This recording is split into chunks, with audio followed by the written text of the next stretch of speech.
தெரியுமா? எந்த மீடியாலும் போடல. எனக்கு அந்த ஊர் தெரியும், எல்லாமே தெரியும். ஏன்னா அந்த மாவட்டம் தான் நானும். இவ்வளவு பெரிய கூட்டம் கூடுதல் எனக்கு தெரியுமில்ல. விஜய்க்கே கூட தெரியாம இருக்கலாம்.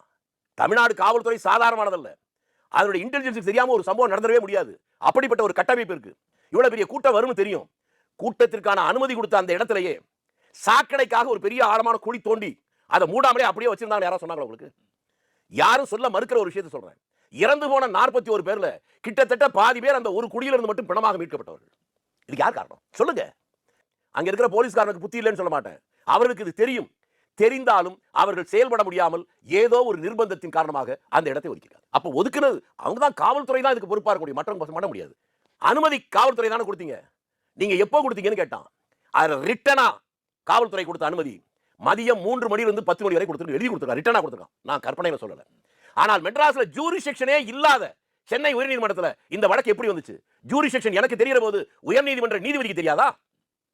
இது சுப்ரீம் கோர்ட் இவ்வளவு கிழிச்சதுக்கு அப்புறமும் இந்த கேள்வி தேவையில்லை. அப்ப இது அரசாங்கத்துக்கு தான் பின்னடைவு இல்லையா? இன்னமும் சந்தேகமா? எனக்கு புரியலைங்க. இது நான் சொன்னா சட்டம் தானே சொல்லுவீங்க.